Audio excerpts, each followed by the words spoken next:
Saludos amigos de Principalmente. Hoy tenemos un programa muy especial porque contamos con la presencia de uno de los juristas más destacados de todos los tiempos de República Dominicana. Se trata del doctor Juan Manuel Pellerano Gómez.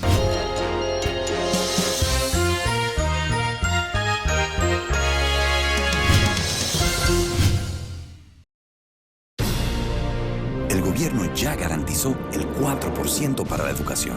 Esos son 100.000 millones de pesos este año. Sin embargo, detrás de esas cifras hay algo mucho más importante.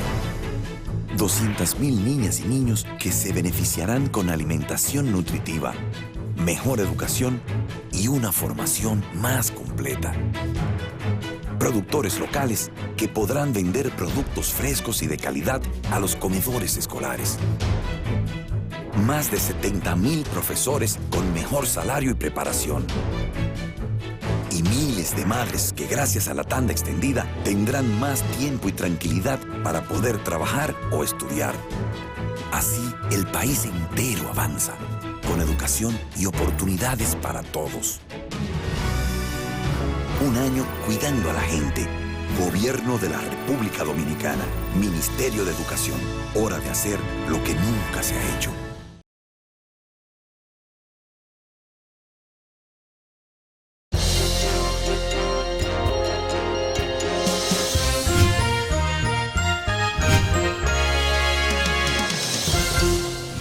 Como le habíamos anunciado, hoy contamos con un programa de súper lujo. Así mismo lo bautizó Lorenzo, nuestro director, porque hoy contamos con una de las figuras más emblemáticas del derecho dominicano. Se trata del doctor Juan Manuel Pellerano Gómez. La verdad es que para nosotros, Principalmente, es un verdadero honor contar con la presencia de uno de los juristas más distinguidos de todos los tiempos de República Dominicana. Un hombre con un largo ejercicio profesional en toda su trayectoria como abogado y además con una dilatada presencia en los tribunales de la República y que es un punto de referencia para la doctrina jurídica dominicana y además un académico probado con un ejercicio también transparente y que dirige una de las oficinas más importantes de República Dominicana. Para este equipo de Principalmente, la verdad es que es un honor contar con la presencia del doctor Juan Manuel Pellerano Gómez, con quien vamos a tratar aspectos interesantísimos del derecho dominicano. Conversábamos fuera de cámara con el doctor y ya son 62 años, doctor, de ejercicio profesional ininterrumpido en todos los tribunales de la República. Doctor, es un verdadero honor que usted nos haya concedido esta entrevista para Principalmente, que es un programa educativo que se sale de lo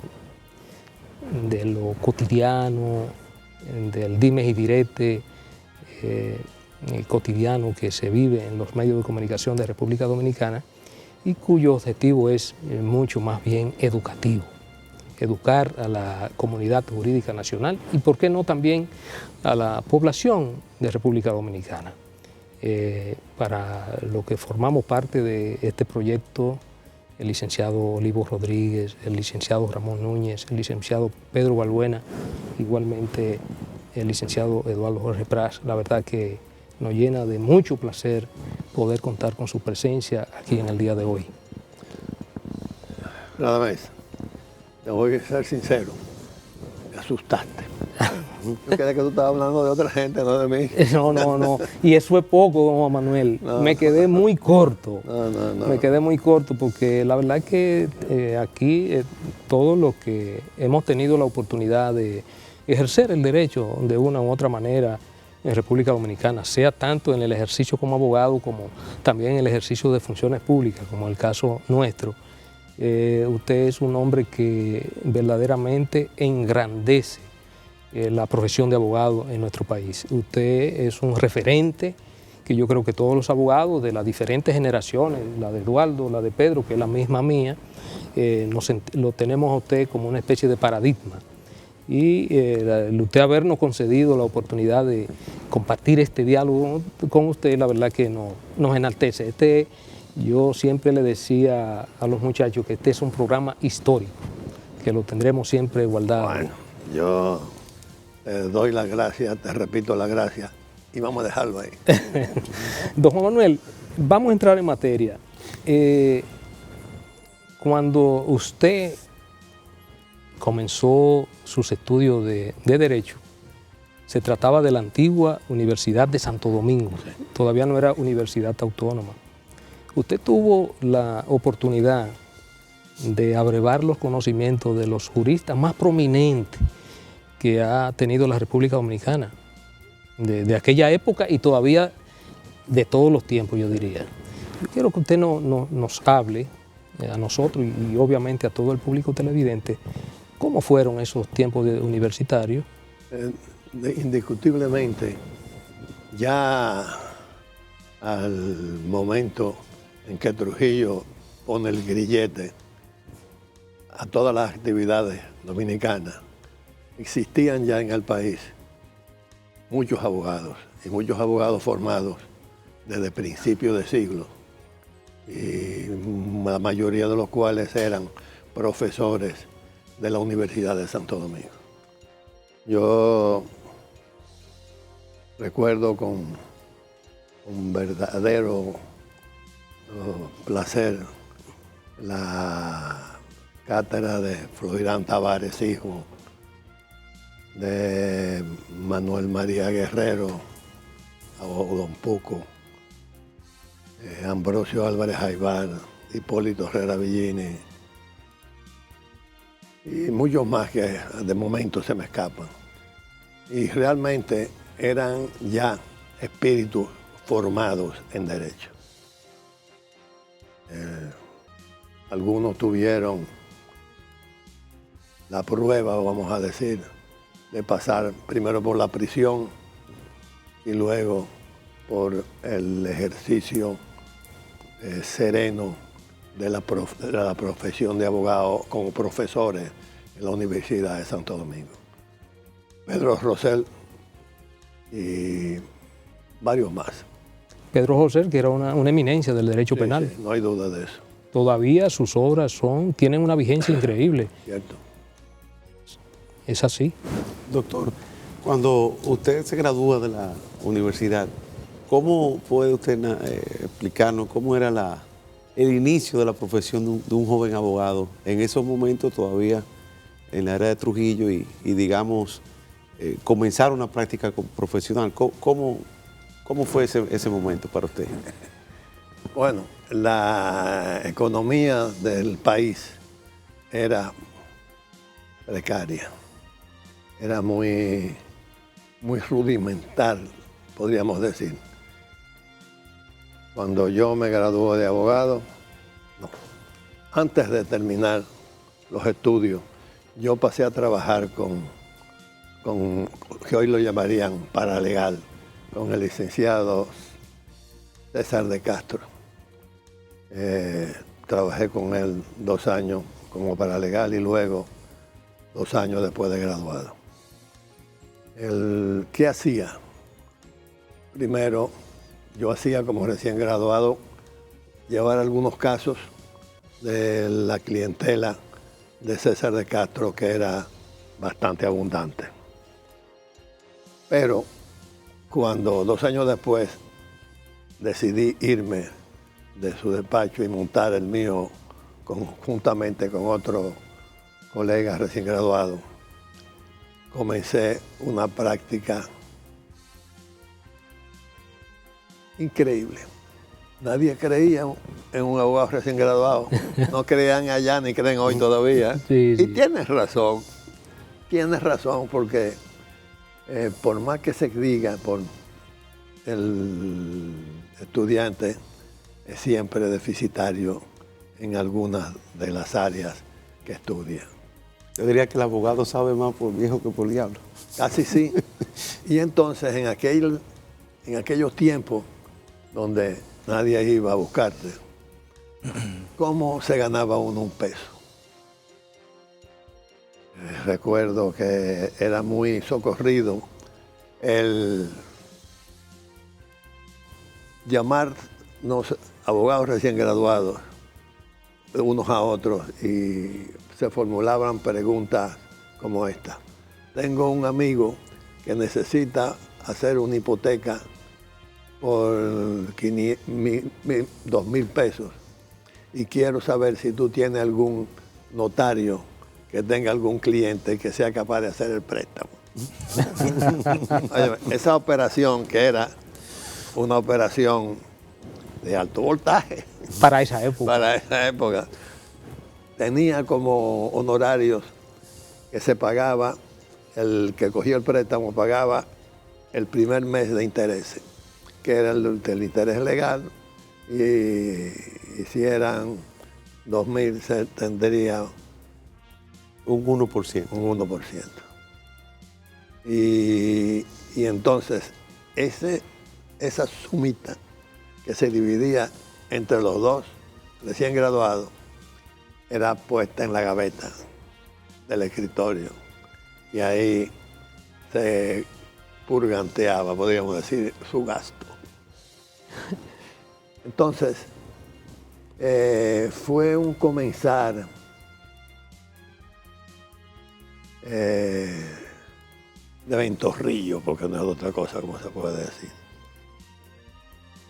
Y así fue el mío, fue el de todos los que nos graduamos en esa temporada. Solo algunos pocos privilegiados tenían parientes con alguna oficina, con algún crédito, y entonces pues eso comenzaban de otra manera. Pero en aquel día, cuando nos graduamos, algunos se fueron al extranjero a hacer un posgrado. Me gradué con Salvador Jorge Blanco, éramos muy amigos, y se fue a España. Salvador fue a hacer un posgrado. Un posgrado de España. Pero después vino de España, hizo una tesis sobre el derecho de asilo, no vio más el asilo en Santo Domingo. Y comenzó su oficina en que Acela, su mujer, tenía la dirección de un pequeño grupo de clientes que ella dio a administrar sus propiedades. Y entonces hay una pequeña actividad económica ligada al ejercicio profesional. No había responsabilidad civil, porque lo que había era una compañía de seguros, que era la San Rafael, donde pagaban 200 pesos por una pata rota y 2.000 pesos por la vida de un occiso, podríamos decir. Así es que era duro. El ejercicio era fuerte en esa época. Fuerte, pero éramos una sociedad de gente pobre. Y me pongo a recordar, yo estudié la primaria en San Cristóbal, luego vinimos a vivir a Santo Domingo, luego me gradué, pero papá era el único que producía, el que nos mantenía a todos. Y era una lucha, casi podríamos decir, contra la miseria. Que lo tremendo es que todavía no se ha ido. Así es, así. No la han podido, no la han querido acabar. Sí, sí. Porque la miseria produce. Así es. Produce. Así es. Pero indudablemente, doctor, que esa sociedad en que usted se formó ha ido transformándose. Sí.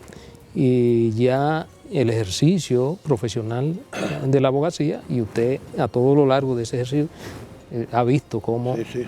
indudablemente se ha desarrollado en República Dominicana. Hay otro aspecto que es importante Sí, quería preguntarle, ¿qué tipo de ejercicios existían en los tribunales en esa época? ¿Qué era lo que predominaba? ¿Qué era lo que usualmente se litigaba en los tribunales? Cobro de pesos, divorcios. Y ya fuera de ahí aparecía una que otra demanda en partición que ocasionaban al principio mucho escarceo y que luego, cuando los ánimos se calmaban entre los familiares, pues se acababa con un reparto amigable. Pero, sustancialmente éramos un pueblo pobre. Aquí nadie tenía automóvil. Mi automóvil yo lo vine a comprar por primera vez cuando tenía 13 años de graduado. Oiga eso. Y ahora los estudiantes tienen automóvil. Sí, así es. Y así es que ya la sociedad ha cambiado. Ya después que mataron a Trujillo, ahí comenzó la transformación de la sociedad dominicana, pero quedándose arriba. Se ha desarrollado una sociedad capitalista muy amplia, muy rica, pero por ahí anda un informe del PNUD que dice que la economía dominicana crea capitales, también produce miserias. Así es, así es. Eso es totalmente cierto. Doctor, usted ha sido uno de los abogados que en términos de producción doctrinaria, indudablemente se les reconoce y sus libros sirven aún de texto en diferentes universidades del país sobre diferentes materias. Incluso hay una materia que ya se ha puesto en boga y es incluso una de las que más se ejerce ahora mismo, Eduardo, el amparo.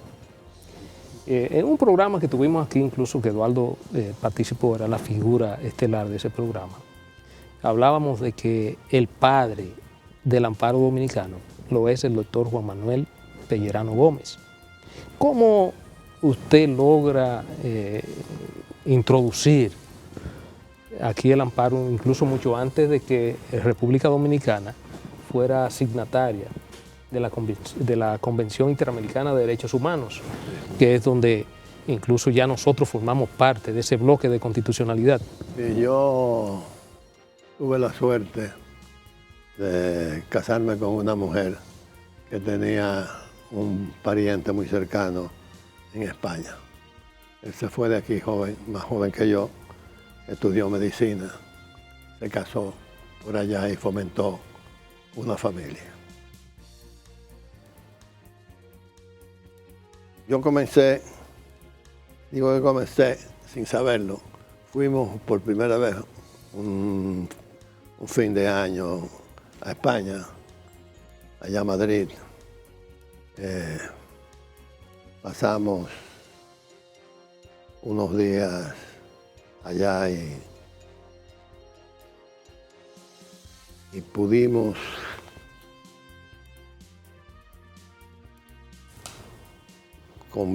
comenzar a ver, inclusive a conocer la doctrina de autores que no venían a República Dominicana.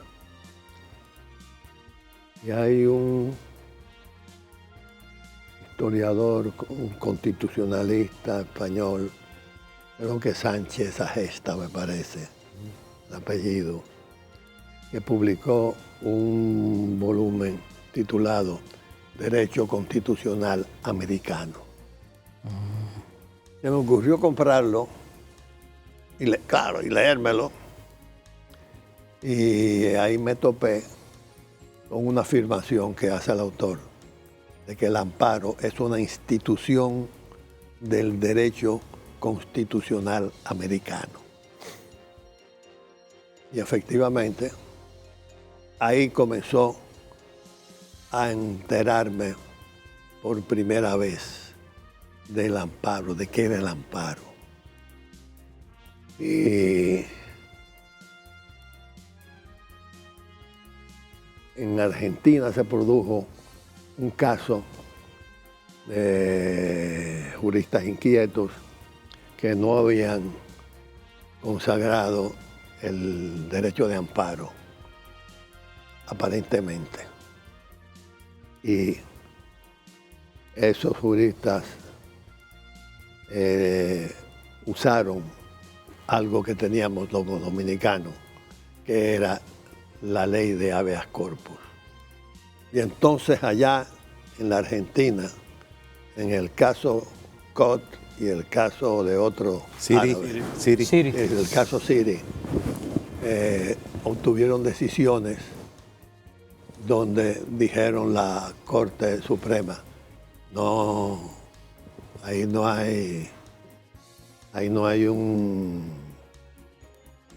una institución distinta al amparo. Eso no es un habeas corpus, eso es un amparo.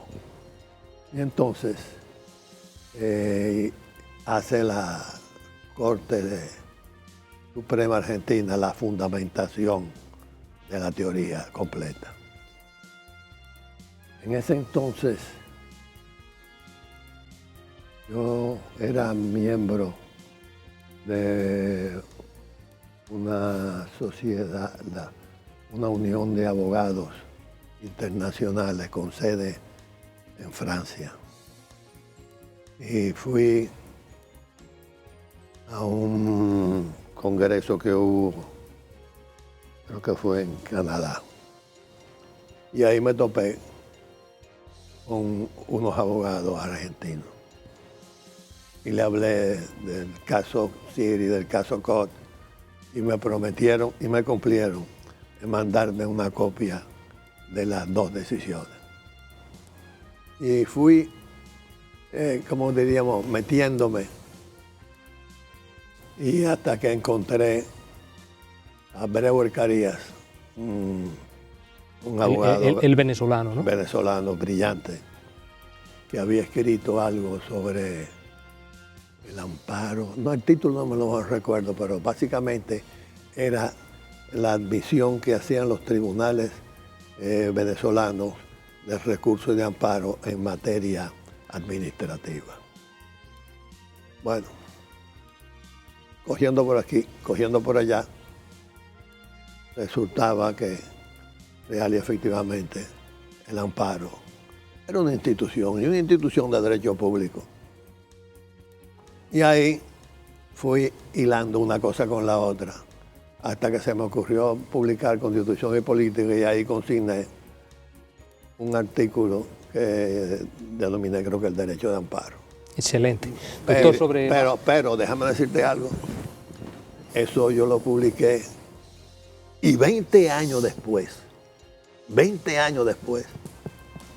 fue que yo y otro grupo de abogados que defendíamos a Salvador Jorge Blanco y a otro militar. Usted encabezaba esa barra de defensa. Sí, y a otro militar en la defensa. Se esgrimió un recurso de amparo ante la Suprema Corte de Justicia. Doctor, vamos a hacer una brevísima pausa para seguir con ese tema que yo sé que es interesantísimo y que le gusta a todos los amigos televidentes.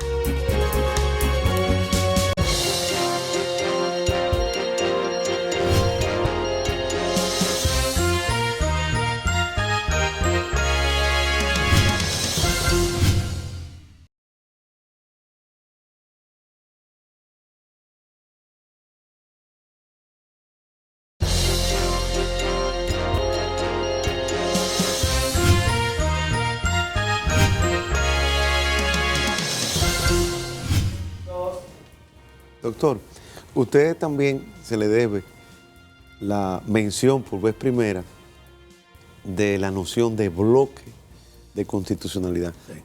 ¿Cómo arriba usted a ese concepto que para todos nosotros fue en su momento y todavía hoy novedoso? La Constitución es una cosa.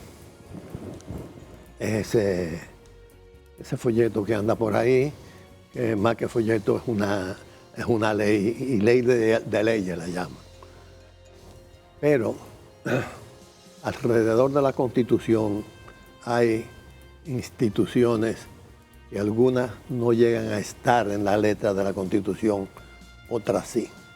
Entonces, la Constitución tiene todo, podríamos decir, ¿cómo le llamamos?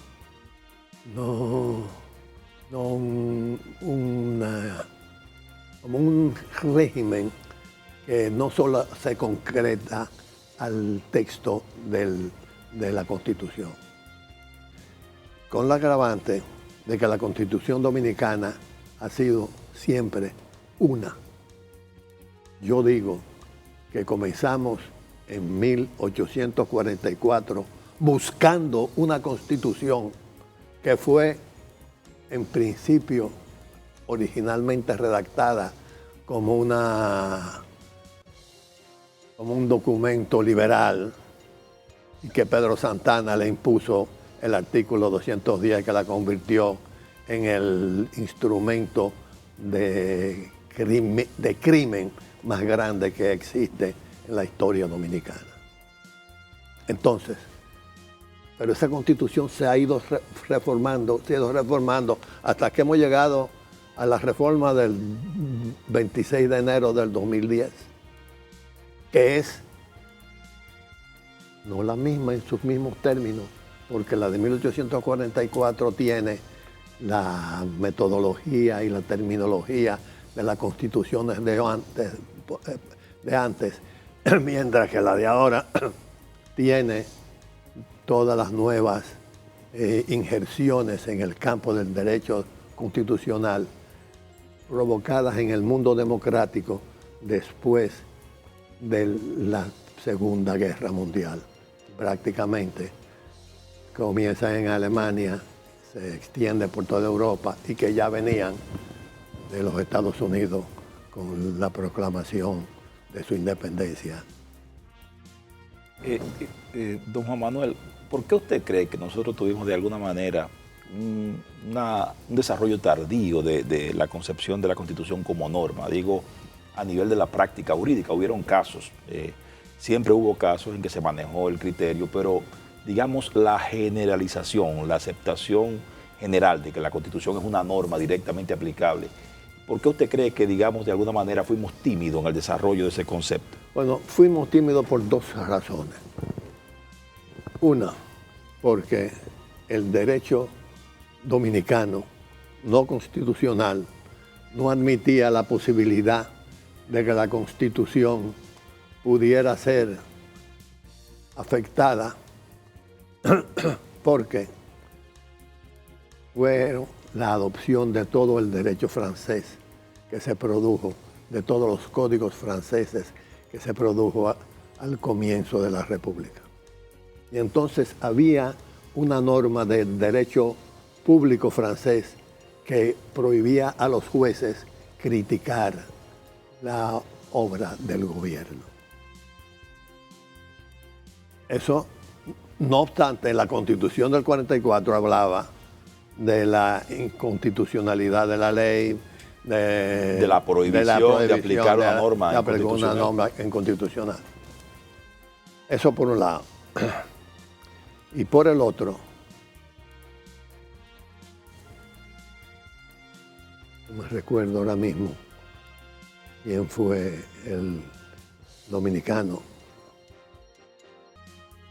no político, no gobernante, que dijo que la República Dominicana era una república hecha para las arbitrariedades. Algo así, hay al parecer una ideología que se planta en la Constitución con el 210 de Santana y que se mantiene del 44 al 70, a la anexión a España y luego del cese de la anexión a España, pasando por Lilis y hasta que se llegó a la ocupación americana del 1916. No es un país con espíritu democrático. Desgraciadamente, este es un país con caciques. Lo fue Santana, lo fue Báez, lo fue Lilis, lo fue Cabral. Trujillo. Lo fue Trujillo. ¿Qué más no se puede pedir? Entonces, nos falta algo en los Estados Unidos, que es, en cierta forma, uno de los países más democráticos a la manera que sea del mundo de hoy. Se enseña a los estudiantes de la escuela el régimen democrático. Hay un libro sobre la enseñanza de la democracia en los Estados Unidos desde el siglo pasado, de principios del siglo pasado. Hoy día, visita cualquier librería y inquiere por libros que ayuden a la enseñanza de la democracia, y existen cientos de libros. Aquí nunca le ha preocupado un gobernante, nunca, de que este sea un pueblo democrático. ¿Para qué? Hace algún tiempo, en una reunión de amigos, se me ocurrió hablar de la pobreza del pueblo dominicano, de la ignorancia del pueblo dominicano, de la falta de educación del pueblo dominicano, de la falta de vivencia democrática del pueblo dominicano. Y un amigo de muy buena fe me dice: Juan Manuel, ¿y qué es lo que tú quieres? Esa gente nunca se ha quejado en su vida. ¿Qué es lo que tú quieres? Que nos coman. Entonces, si tenemos personas que sean capaces de razonar de esa manera, no nos salva a nadie. Es difícil avanzar así, doctor. Es así difícil, hombre. Obviamente, doctor, ahora el presidente Danilo Medina, que está haciendo un gran esfuerzo con el asunto de la educación, que es la pieza clave para el desarrollo de los pueblos, y de eso que usted dice, ese gran déficit que tenemos en República Dominicana durante siglos ya, con la implementación de este programa nacional de alfabetización y sobre todo con el cumplimiento del 4% para la educación, está comenzando obviamente vamos a decir, a llenar ese déficit que ha habido por décadas, por siglos en República Dominicana. Y yo creo que eso de una u otra manera, aunque no sea en lo inmediato, se sentirá en algún momento. Bueno, podría ser que se sienta. Yo en un colegio que antes de los 50 años. Es cierto, es cierto.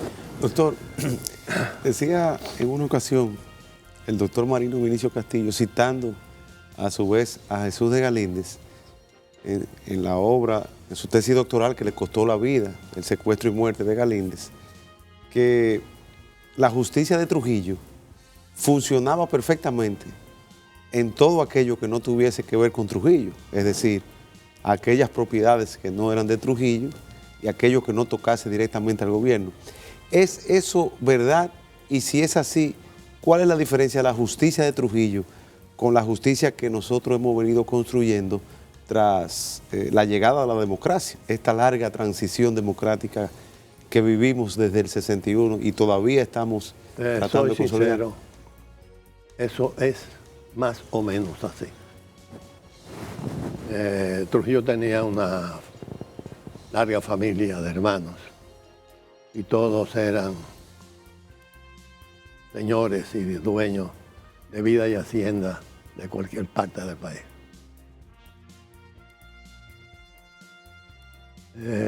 La justicia dominicana está ahí, en los boletines de la Suprema Corte de Justicia. ¿Era una justicia corrupta, la de Trujillo? No y sí. Sí, en que se sabía que un expediente estaba fabricado para inculpar a una persona y se juzgaba y se condenaba y nadie protestaba. Y no en que los otros casos, que no habían intereses políticos o cuestiones de los familiares de Trujillo, se fallaban, podríamos decir, la mayoría de las veces, con la mayor... Conforme a derecho. Conforme a derecho. Yo lo puedo decir porque yo ejercí 11 años bajo la tiranía de Trujillo. Yo tuve como parte de mi familia a Hipólito Herrera Villini, que fue presidente de la Suprema Corte de Justicia por más de 15 años, como por alrededor de 15 años. Y ahí están sus sentencias. Ahí están sus discursos. Tuvo la mala suerte de ser presidente del Partido Dominicano. Bueno, en el momento mismo de la muerte de Trujillo. No, porque Balaguer no necesitaba cerrarle el paso. Claro. Y la manera de Balaguer cerrarle el paso, porque hubiera sido un proclamado por el pueblo solo. Claro. Era una lumbrera del derecho dominicano. No hay duda, es un hombre serio. Sí. Muy serio, muy honrado, pero le tiraron ese lastre que le amargó claro, los últimos... Balaguer lo hizo, creo que fue secretario de Interior y Policía, y tras el secretario de Interior y Policía lo convirtió en presidente del Partido Dominicano. Claro. Y la jurisprudencia, don Juan Manuel, que usted que ha estado, digamos, 62 años, si usted le tocara enjuiciar lo que hacen los jueces día a día, las decisiones que dan, cómo ha venido evolucionando el derecho, desde esa época en que usted se inició en el ejercicio de esta áspera profesión, dicen algunos, hasta ahora, ¿qué diferencia ve usted entre la jurisprudencia de aquella época y los análisis que se hacían en esos fallos y lo que pasa hoy? Lo que pasa hoy en cualquier tribunal de las altas cortes, digamos, lo que hace la Suprema Corte, lo que hace el Tribunal Constitucional, en cuanto a la manera de argumentar, en cuanto a la manera de interpretar la ley, en cuanto a la manera incluso de interpretar la Constitución. ¿Cómo usted ve? ¿Qué opinión le merece a usted? La justicia dominicana ha tenido periodos muy negros. Hemos tenido una temporada que podría calificarse de no justicia en los tiempos en que Contín Aybar fue presidente de la Suprema Corte de Justicia, en que habían 4 o 5 cámaras civiles y comerciales que eran unos verdaderos mercados. Yo recuerdo que cuando nos llegaba a un asunto en ese periodo, un caso de primera instancia, lo que tendríamos a hacer en la defensa era impedir que se pudiera alcanzar un fallo. Quizás vinculado a ese tema está toda una manera de ser del abogado dominicano, que se le tilda de incidentalista. Sí. Y ahí podría estar el origen, digo yo. Es increíble el procedimiento civil dominicano. Era, bajo las letras del Código de Procedimiento Civil, un procedimiento algo lento. Algo lento porque al emplazamiento de la parte demandante seguía la constitución de abogado del demandado, la réplica del demandado o la petición de comunicación del documento del demandado y se pasaba a discutir el fondo del caso en audiencia. ¿Qué sucedió? Se produjo la ley 378. 834 y 848 del 78. Exactamente. Sí. Bueno, ¿y qué pasó? Emplazamiento a la octava franca, obligación de la parte demandante de comunicar sus piezas. No la comunicaba. Petición de la contraparte de que se ordenara la comunicación de documentos. Ok. Petición formulada al tribunal. ¿Y qué se inventó? Se inventó la prórroga de la comunicación de documentos. Y la prórroga de la prórroga. Y la prórroga de la prórroga. Para seguir incidentando. Ahora que no sabemos cuándo se puede acabar un asunto. Y de aquel procedimiento juzgado lento, hemos caído en el procedimiento de la discoteca. Ahora, ¿cómo se juzga las actuaciones de la justicia dominicana de hoy? Yo te diría que lo considero, para sí en un ratico, así como estamos aquí ahora, riéndonos y todas esas cosas, poder dar un juicio. Pero hay cosas que se han hecho positivas. Hay algo muy positivo en que yo intervine, que fue la creación de la Escuela Nacional de la Magistratura. No hay duda de que la justicia y el espíritu de la justicia dominicana en general, no que no hayan elementos disidentes, porque siempre los hay, ha sido positivo. Ha sido positivo. La escuela ha permitido crear inclusive un espíritu de maquinaria que yo creo que, de cierta forma, salva la justicia. La Suprema Corte de Justicia estuvo, aunque vilipendiada en algunos casos, estuvo acusada, no sé si con razón o no, de algunas situaciones que se le ha echado tierra algunas cosas. Y el temor que tengo es que se pueda repetir otra vez.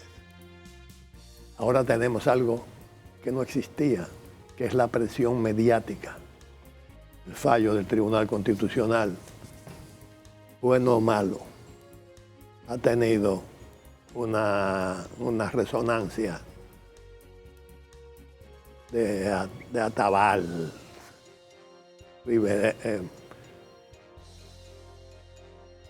una resonancia que no es que no la pueda tener, pero no puede ser que la orientación política sea lo que huye. Podría ser que la decisión estuviera en conflicto con el derecho contractual de la Organización Americana de Derechos Humanos y de su tribunal. Entonces, son situaciones para mí tremendamente complejas. Tal vez haya algo que es la falta de responsabilidad de los gobiernos de encarar una relación bilateral con el Estado de Haití que haya tirado sobre este pueblo al querer casi de la comunidad mundial el destino del pueblo haitiano. Entonces, hay muchas cosas. Hay muchas cosas que, yo te soy sincero, no te digo que no me atrevo a enjuiciar, sino que no tengo porque no me he reflexionado totalmente qué debería ser la disposición o la forma de solución del último caso fallado por el Tribunal Constitucional con relación a los haitianos nacidos aquí en República Dominicana. Doctor, vamos a hacer ya la última pausa, pero cuando regresemos vamos a hablar de un tema que también usted ha tenido una principalía en lo que tiene que ver tanto con la doctrina como con el ejercicio profesional del derecho, que es el derecho procesal penal. Pero eso lo vamos a hacer cuando regresemos. Claro.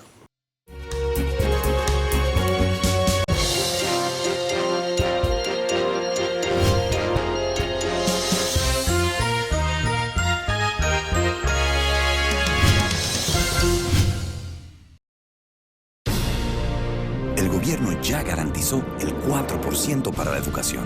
Esos son 100.000 millones de pesos este año.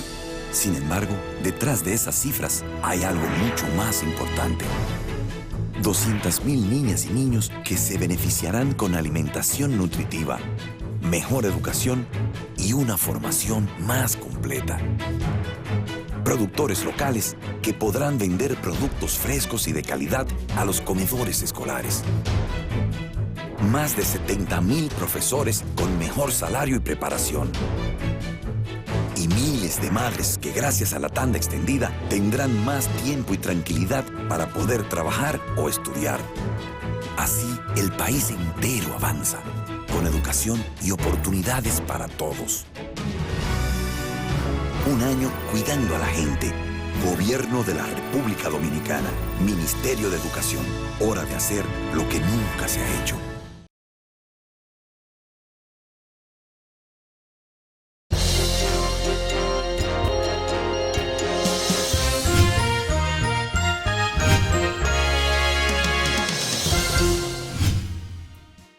Don Juan Manuel, a usted le tocó vivir en dos épocas procesales importantes en República Dominicana. Le tocó la vigencia del Código de Procedimiento Criminal Dominicano de 1884, que no es más que el Código de Instrucción Criminal francés de 1808. Y le tocó también vivir la reforma procesal más importante que ha existido en materia en todos los tiempos en República Dominicana. O sea, inaugurar un nuevo Código Procesal completo, con, digamos, un sistema de enjuiciamiento completamente distinto al que existió antes de esa época.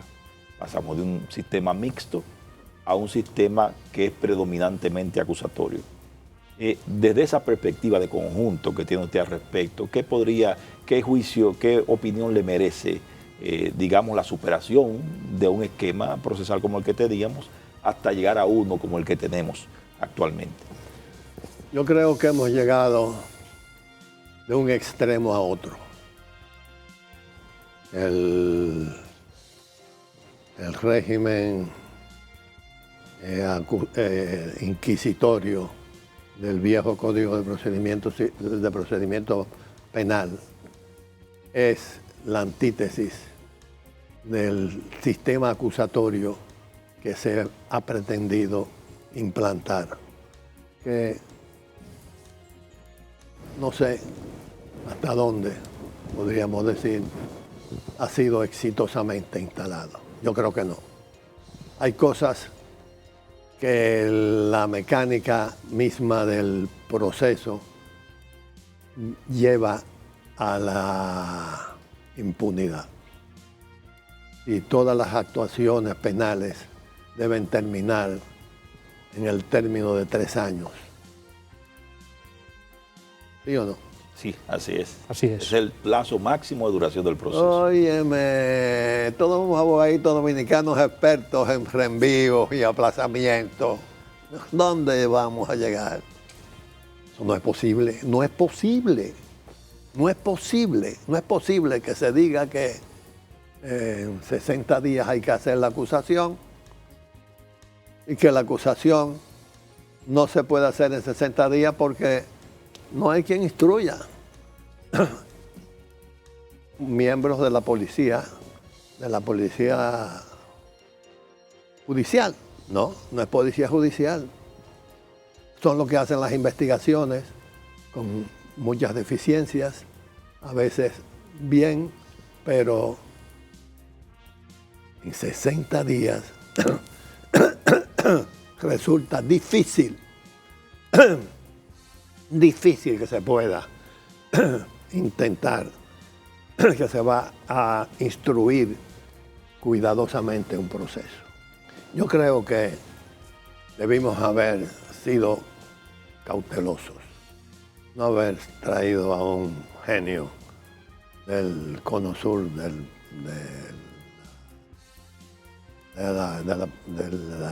de América para crear cosas que solo él las sabe realmente, o alguno de los genios compañeros de él, como Caferata y etcétera, los otros. Para mí El derecho dominicano nunca ha sido lo que dice la ley. Y en el Código de Procedimiento Civil hay capítulos enteros que nunca se han aplicado. Lo mismo pasa con el procedimiento penal. Hay cosas que rigen que nunca han estado en la ley. El no cúmulo de penas nunca estuvo en el Código Procesal Penal. Nunca. Lo criminal mantiene a lo civil en estado. Nunca ha estado en el Código. Hasta ahora que ya está consagrado. Bueno, exactamente, sí. Salvo que, y no de una manera principal con rimbombancia, sino casi de soslayo. Entonces, tenemos que sincerarnos. Tenemos que convertirnos en verdaderos esclavos de que se aplique la ley. Se aplique la ley. La Constitución. Usted va a los 44. ¿Qué fue lo que hubo ahí? ¿Cómo fusiló Santana a Francisco de Rosario Sánchez, a los hermanos Puello, a María Trinidad Sánchez, al general Duvergé? Al general Duvergé. ¿Cómo lo fusiló? Si eran tan héroes como él de la expulsión de los haitianos de la República. Pero cuando a Santana se le llamó, que estaba en el Ceibo, que viniera a luchar por la patria, él dice, ¿qué contesta él? Yo apoyo la revolución, pero yo mando. Y así fueron todos los que vinieron atrás. Doctor, y andaba con su abogado. Tomás Bobadilla. Tomás Bobadilla. Y han habido muchos Tomás Bobadilla. Entonces tenemos que, yo no sé, hay que como que...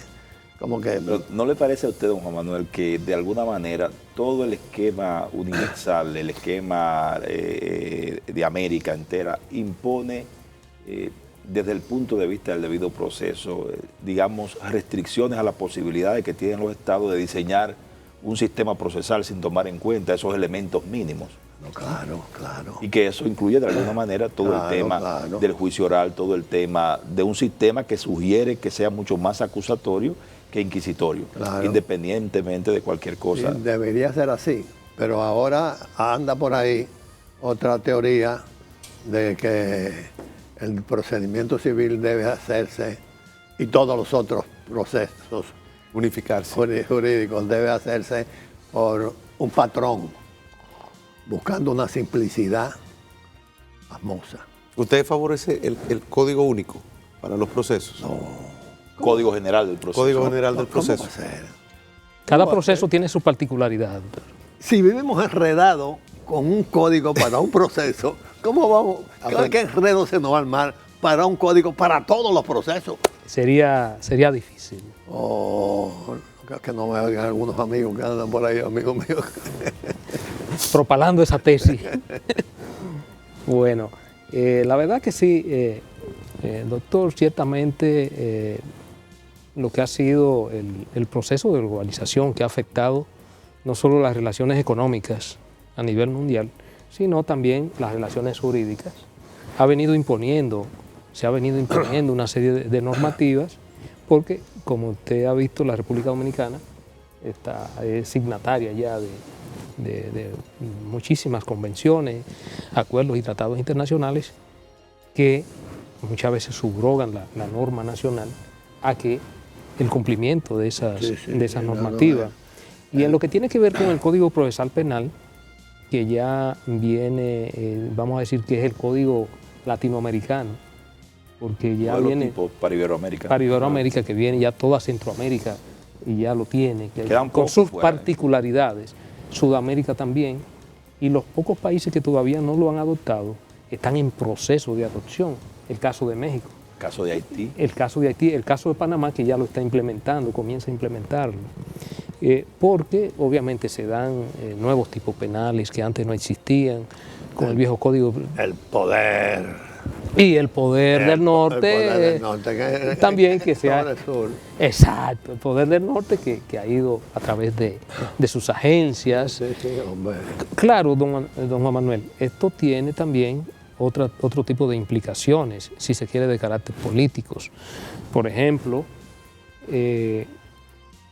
hasta la época del viejo Código de Procedimiento Criminal, no se hablaba de crimen organizado, transnacional, que son nuevos tipos penales, el narcotráfico, el terrorismo, en fin, algunas modalidades criminales que no tenían, quizás estaban en ciernes, pero que ya tienen una trascendencia universal, y obviamente eso hace que los países vayan unificando criterios en cuanto a la forma de perseguir estos tipos de crímenes, que si no es con la unificación de voluntad y unificación de criterios, se hace extremadamente difícil combatirlo. Entonces, eso le da, en cierto sentido, una legitimidad a la implementación de esas nuevas formas. Por ejemplo, España, hasta hace poco tiempo se estaba discutiendo la implementación y el cambio del código. Incluso el Tribunal Constitucional ha ido desmontando el código de la ley de enjuiciamiento criminal. La ley de enjuiciamiento criminal. Y lo ha ido acercando. Ellos en ese caso están más atrasados que nosotros. Bueno, ellos son... Que incluso nuestro código de procedimiento criminal Es más moderno. es más moderno que el que Sí, sí. tiene ahora Sí. España, porque nosotros éramos semi-inquisitorios, semi-acusatorios. Nosotros teníamos juicio oral ahí y unas cosas. Sí, sí, pero obviamente que se ha ido insertando nuevos elementos, el derecho ha ido evolucionando, y en República Dominicana usted ha sido un ejemplo de esa evolución del derecho. Fíjese cómo cuando aquí no se mencionaba ni nadie conocía lo que era el amparo, usted es el que tiene la intrepidez en ese momento, si se pudiera considerar así, de comenzar a hablar del amparo, y no solo hablar del amparo, sino hacer que el derecho de amparo sea lo que es hoy. Pero una vuelvo y te realidad. repito, después que yo publiqué el artículo sobre el amparo, se pasaron 20 años para que el asunto fuera a un tribunal. Así es. Y lo llevamos nosotros. Y lo llevó a usted, le tocó a usted llevarlo. Ah, hombre. La verdad, don Juan Manuel, que para nosotros resulta muy corto el tiempo. Mire ya cómo ha transcurrido una hora. Bueno, Y yo quisiera, yo sé que también Pedro y Eduardo, que en algún momento tuviéramos de nuevo la oportunidad de seguir abordando otros temas sobre los cuales usted ha tenido... Cuando ustedes quieran. Usted ha tenido una vivencia por ese ejercicio, pero además por sus aportes intelectuales que son inconmensurables y que yo sé que perdurarán por mucho tiempo en la historia cuando se escriba de nuevo Ojalá. la historia del derecho en República Dominicana. Yo no sé. Fue, la verdad, don Juan Manuel, un verdadero honor para nosotros Gracias. tenerlo aquí. Gracias. Para mí ha sido de mucho placer. Primero porque he estado entre amigos y amigos viejos, Así es. que son los que de alguna manera u otra siempre nos encariñamos más. Así es. Y para Gracias, mí es doctor. de mucho gusto estar con ustedes y conmigo pueden contar cuando quieran. Gracias, doctor. Gracias, gracias.